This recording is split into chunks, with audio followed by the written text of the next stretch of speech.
Pues Pepa Aurora, gracias por recibirnos y compartir tu experiencia en torno a la literatura infantil y a la literatura en general. ¿Por qué te pusieron Pepa No, o yo Josefa? me llamo Josefa por Josefa Aurora por mis dos abuelas. Josefa una abuela y Aurora la otra. Entonces me juntaron los nombres y eso es lo que hay. Y tu experiencia vital, tu infancia, tu niñez, tiene mucho que ver con lo que escribes ahora, Sí, con tu sí, literatura. sí, sí, sí.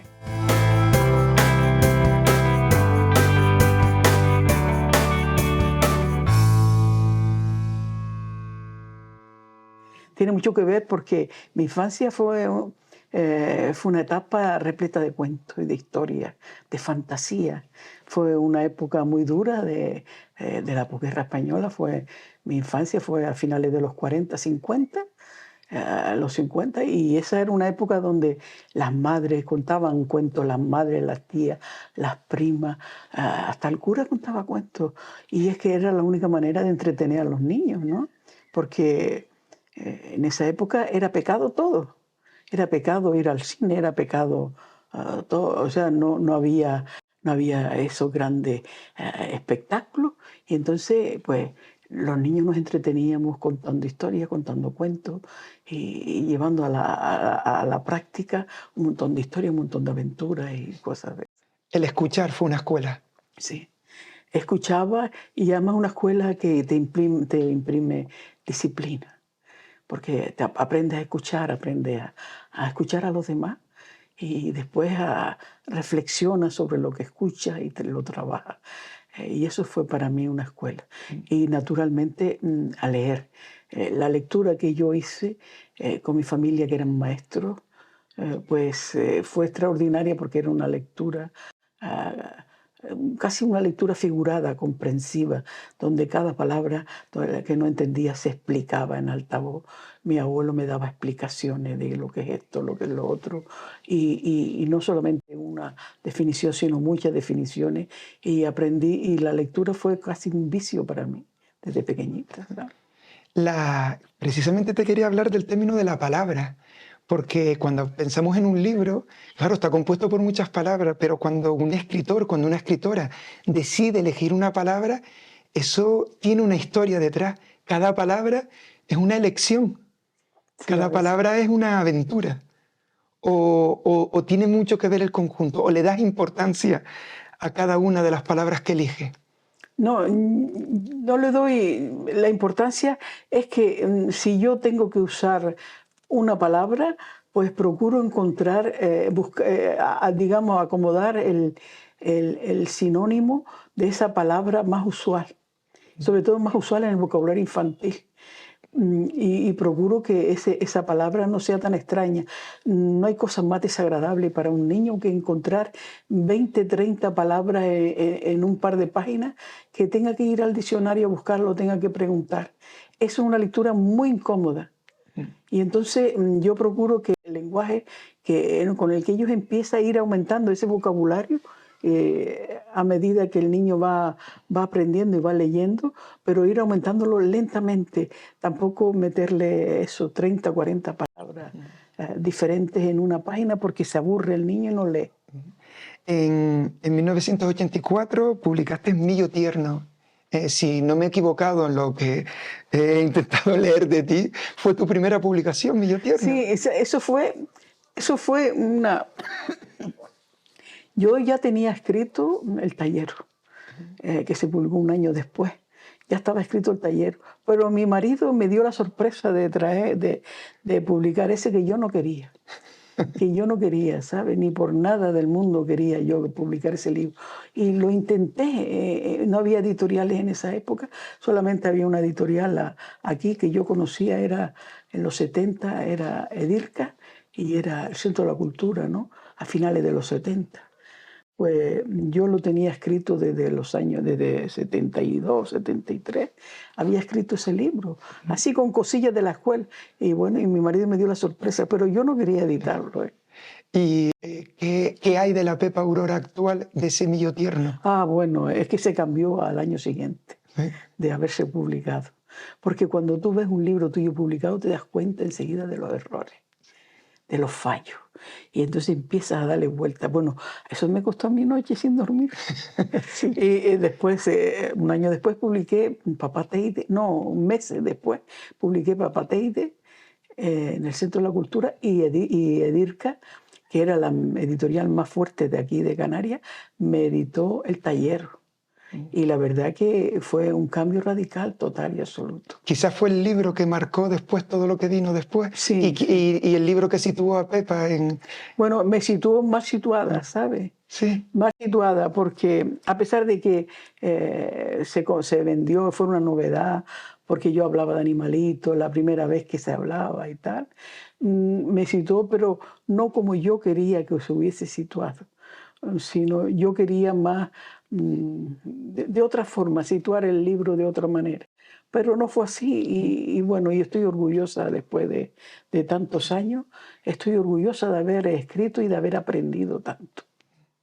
es algo que te he escuchado recientemente en un encuentro de literatura infantil y juvenil que tuvimos en Tenerife y tuvimos la oportunidad de compartir lo que acabas de decir. Dijiste en ese momento también que estabas aprendiendo y acabas de decir un libro que publicaste hace tantos años que has aprendido mucho. Mucho. Entonces, el aprendizaje forma parte del proceso de escritura continuo, siempre estás aprendiendo. Sí, sí, ese es el gran proceso de un escritor.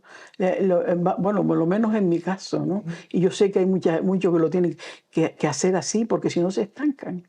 Es decir, un escritor no sabe todo, una persona que escribe no sabe todo. Cada vez que tienes una idea y escribes un libro, pues esa idea y ese libro te cuestan un aprendizaje grande, no solamente del tema que vas a tratar, sino también de un montón de circunstancias que hay alrededor de ese libro. Para mí, cada libro es un aprendizaje extraordinario. Pepa, ¿y cómo era la literatura infantil que se hacía en esa época, cuando tú empezaste? Nada, no había. No había. Yo conseguí cuando empecé a dar clase, en el año 71, 1971, que fue mi primera escuela, yo, viendo a mí me producía vergüenza escuchar, leerle a los niños los textos que estaba leyendo y explicarle a los niños cosas de los textos yo recuerdo que en el año 71 se obligaba a los niños que pasaban de curso, los niños que pasaban no de curso, de ciclo, de primer ciclo a segundo ciclo, se los obligaba a los maestros a enseñarles 2000 palabras como vocabulario mínimo para pasar de ciclo. Bueno, en el caso de Canarias, el inspector vino y me trajo una lista era una escuela unitaria.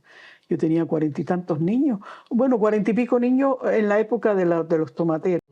Pero después se iban disminuyendo. Cuando llegaba la, Al final, cuando llegaba la zafra. la zafra tenía 40 y pico y después se iba disminuyendo y tenía 20 y tantos. Y el inspector me trajo una lista de 2000 palabras y cuando yo leí aquello me dio vergüenza. Me sentí que yo no tenía capacidad para engañar a mis alumnos de aquella manera. ¿Cómo voy a ponerle a un niño de una zona sur todo el vocabulario de los trenes, las estaciones de los trenes, el tren tal, el tren cual, los raíles, los ríos, el funcionamiento de los ríos, el vocabulario típico de cualquier persona del centro de España, ¿no? De cualquier persona andaluza, de cualquier persona que viviera en la península, pero no nosotros. Un niño canario, ¿para qué quería saber cosas de raíles como vocabulario importante? Y entonces yo hice una lista de 2000 palabras que los niños necesitaban saber. Y entonces fue cuando yo me di cuenta que yo misma era una ignorante, ¿no? Que las palabras, por ejemplo, empecé por las plantas que los niños tenían alrededor de la escuela. Los espacios de los niños que tenían alrededor de la escuela. ¿Qué tenían que aprender los niños para ser útiles en el espacio donde ellos vivían, donde se desarrollaban? Y empecé a apuntar palabras y palabras que yo no tenía ni idea, los chicos no tenían ni idea. No, sí, tú se lo dices a un niño y el niño sabía, pero yo empecé a apuntarlas. Desde las dunas que se veía desde mi escuela, tenía todas las dunas a los pies, porque fue en el Calderín de Tablero, y tenía las dunas allí donde yo iba a pasear con los niños. desde las dunas hasta la charca, hasta el cebadal y todas las cosas que los niños tenían delante. Y entonces hice 2000 palabras y se las mandé al inspector. Ay, tú no sabes la que ¿Tuviste un problema? O sea, fue el primer problema gordo que tuve yo. Y no te digo más nada de lo que pasó porque tuve el primer problema gordo que tuve en la escuela. Y usted, ¿cómo se cree usted que yo voy a darle estos 2000 palabras a unos niños? Es que me da vergüenza hacer una cosa de esta. Y entonces fue cuando yo me di cuenta de eso y empecé a trabajar la poesía, a hacer poemas a las plantas.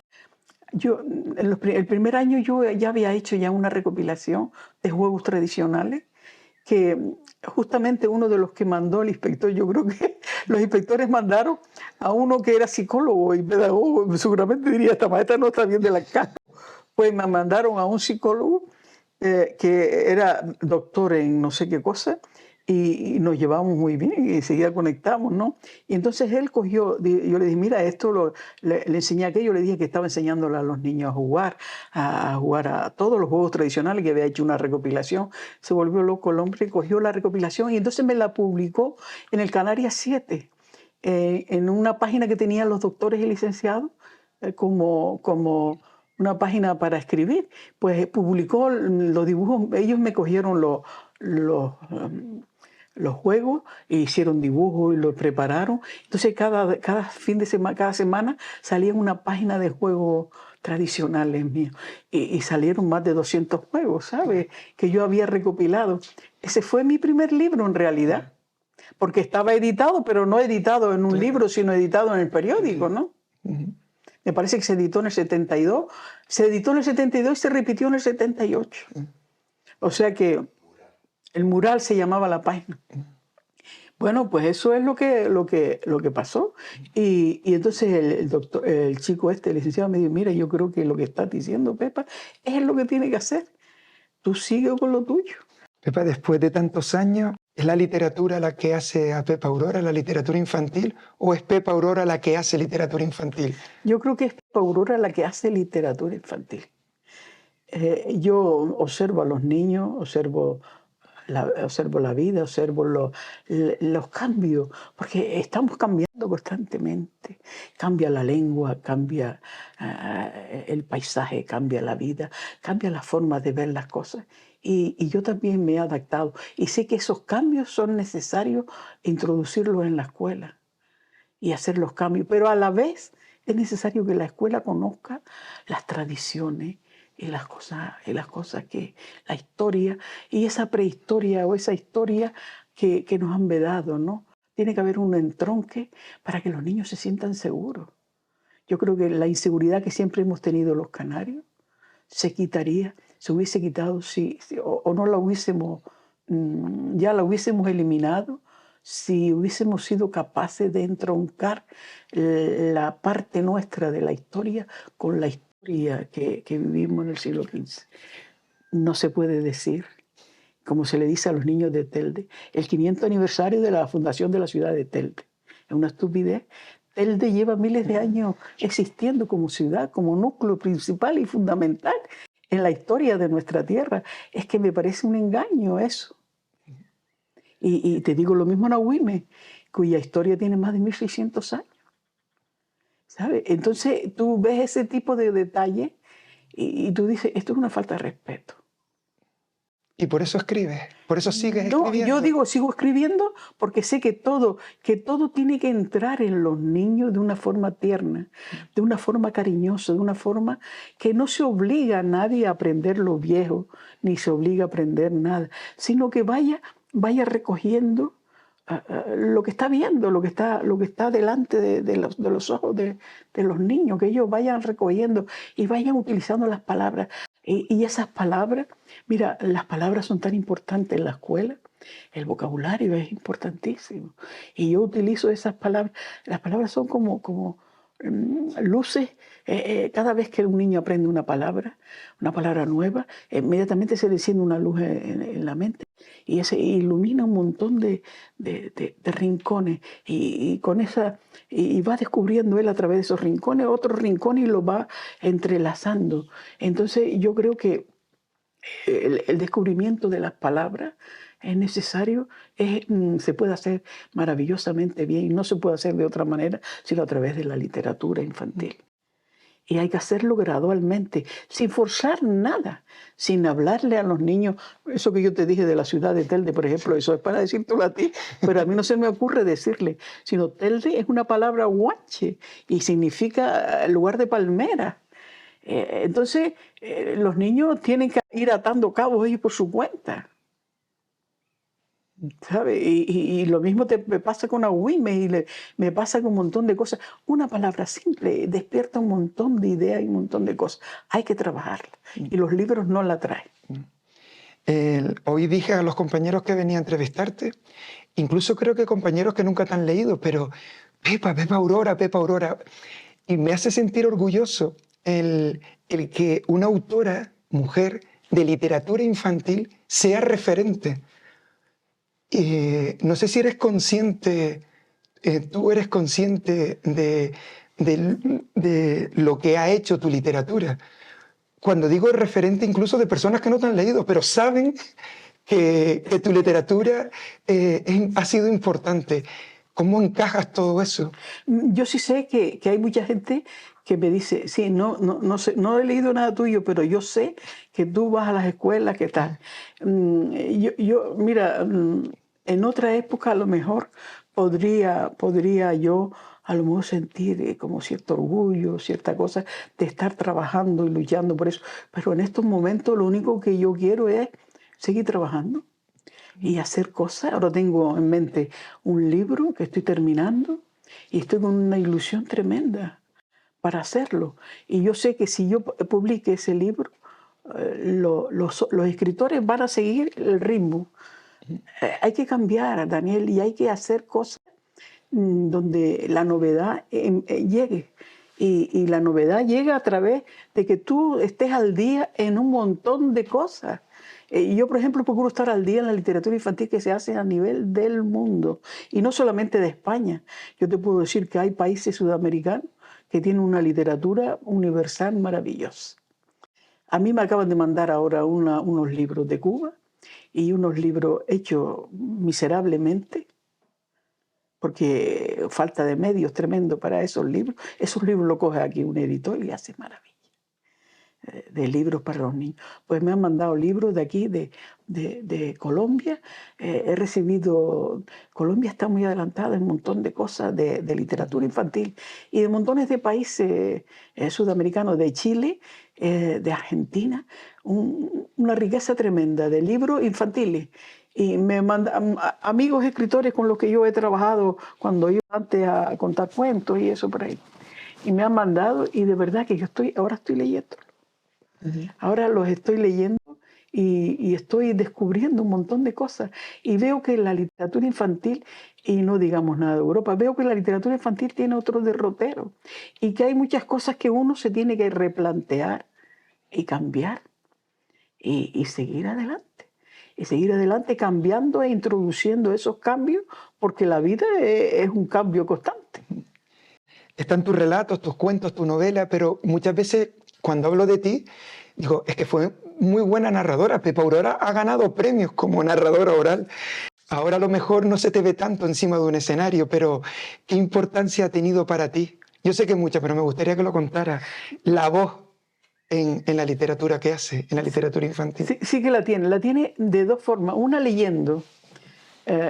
Yo he tenido montones de talleres de lectura. Y creo que esos talleres deben volver. Y de todas maneras, yo ahora no tengo mucho tiempo para hacerlo, pero pienso hacerlo. Ya me estoy yo proponiendo un plan de trabajo, a ver si mi marido me deja, ¿no? Porque, leyendo. Yo creo que un niño necesita leer contigo y escucharte. escucharte cómo tú lees, cómo te paras, cómo lees un párrafo, cómo lees un poema, que no se trata de recitar ni nada, sino de leer el poema, ¿sabes? Pararte en las comas, respirar en las comas, como decían mis maestros antiguos, y pararte en los puntos y hacer todos los signos, interpretar todos los signos de la lectura. Y la otra es contar las historias. Contar las historias y atraer la atención. Yo empecé a contar historias por las escuelas en el 70 y tanto. Y después adquirí mucha práctica yendo con Agustín Millares, con José María Millares, con Pedro Lescano, con Tarajano, con Maribel Lacabe. Íbamos por los pueblos porque fue la época el franquismo, cuando empezó la democracia, que había un montón de políticos, aprendices, todos los que están ahora en el poder, porque ellos no han cambiado, siguen siendo los mismos. Entonces, pues yo iba a servir como de telonero a aquellos poetas mayores, y nosotras jovencitas, Maribel y yo jovencitas, y da igual. Y entonces nosotros pues cambiábamos un poco. Por ejemplo, Agustín Millares y José María eran guerreros. La guerra, tenía un trauma tremendo con los poemas de guerra. Trajano era con la independencia, con tal, con cual. Y nosotros no, nosotros, en el caso de Maribel y mío, era nada, cuentos, poemitas de amores y de cosas. Éramos casi 20, ¿sabes? 20 y pocos años. Entonces a nosotros nos importaba un pimiento. La guerra nos cogía muy lejos. Y lo otro que decía Tarajano más lejos todavía, ¿sabes? Pero yo aprendí mucho con ellos, ¿sabes? Porque ellos eran luchadores. Y después, sobre la década de los 80, fui a América.